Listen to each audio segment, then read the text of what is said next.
I think Gronk's just like, I don't feel like going to work today. That's it. This is the new sick day retirement in the NFL.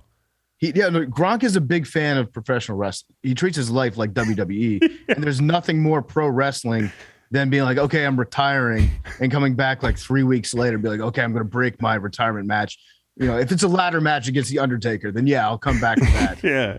So Gronk is going to come back. If not like week 1, he'll probably be back like November. Yeah. I think he's just skipping camp, in all honesty. I think there's a money issue. What's your favorite personal Gronk moment? Because I was like going down a rabbit hole. There's moments that are so good I forgot them. Yeah, my favorite Gronk moment. I liked when didn't he like bring Danny Amendola into his giant coat and give him like a giant warm hug? Oh, what was it, like a Revenant situation? Yeah, it was like a Revenant situation at one point. I remember it's actually against my beloved at the time Washington Redskins, now Commanders, formerly football team. I remember there was one play that he had where he broke like 3 tackles. And the last tackle that he broke was Ryan Kerrigan. And Ryan Kerrigan is bigger than Gronk, or he weighs more than Gronk. And he's a strong dude. He's very strong. This was like prime Ryan Kerrigan. Yeah. And he had him from behind and was grabbing his jersey and trying to just sit down with Gronk. Yeah, dude. And Gronk just carried him into the end zone like a sled dog. Yeah. Like he pulled him like he was a weight sled into the end zone. And I was like, well, there's absolutely nothing that can be done. That's why I always say this when I went up to New England for camp, I was like, oh, what's Tom Brady going to look like in practice? Obviously handsome, but is it going to be like, damn, dude, this is the greatest football player of all time? And he was, but like maybe the most incredible sight I've ever seen on a football field is Rob Gronkowski. Like just a spectacle. Overall size and stature. Man, the way he runs, like it's just, he's so nimble but violent in all his movements. Like it looks like it hurts to run, but he covers so much ground and is such an amazing athlete.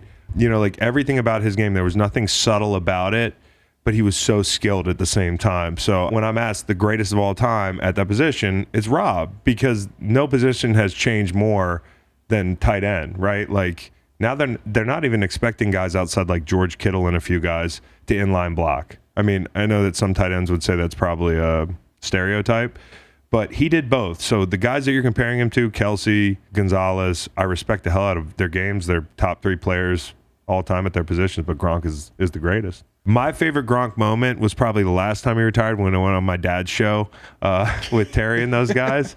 And you like imagine going to your production meeting and they're like, you got Gronk today. Oh, now I'm thinking about it. This is the second time he's done this. Yes, dude. So yeah. Using the retirement. Yes. Brady's going to lead the league in rings. He's going to lead the league in retirements. Like I'd love to see him set that record. But Gronk in a turtleneck and a sport coat, which is like the maniacal CEO fit. Yeah. Which is so ironic with Gronk. You know, like I thought he'd probably have like a TED Talk earpiece, but he was up there in the middle with my dad and Terry and those guys, and just watching them try to analyze stuff with Gronk, like not saying he's bad at it, but it's like wrestling an alligator. Yeah. And I just watched my dad squirm and laugh and like, you know, like try to get a point in.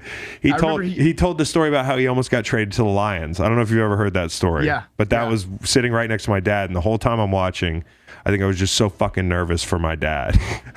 You know what I mean? That's the most paternal I've ever felt about my dad, is when he was in the pool with Gronk. I actually traded to the Detroit Lions, and I called up and I got the phone call, and I was contemplating if I should retire or not about 2 years ago, and I was like, you just traded me to the Lions. I go, oh, I'm retired. Like, I don't know how that trade can go through. And then 2 days later, the trade never went through. Can you believe Yeah, and then I was like, oh, no, I'm retired. How can you trade me? And I stayed on the Patriots.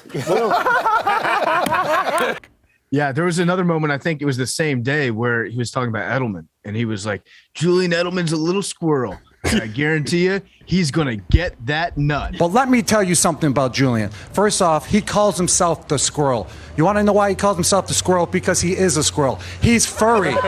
Whenever he gets a chance, he gets that nut. Yes, dude. Yes. It's the way he like finished it, like you just like landed the plane on these jokes and stuff. Yeah. And just watching the guys, he was like, the Lions called, he said, I'm retired. And then I said, I've been retired. And I hung up, and he just started laughing, and everybody was like, all right, when's the end of the story? Yeah. Like, that is the end of the story. Gronk is done with the story, dude.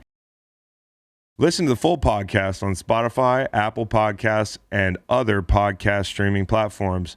Wherever you want to get the podcast, you can get the podcast. Pretty simple. New episodes every Monday, Wednesday, and Friday. Don't forget to like and subscribe for more content. Podcasts get pretty wild. This is real tame.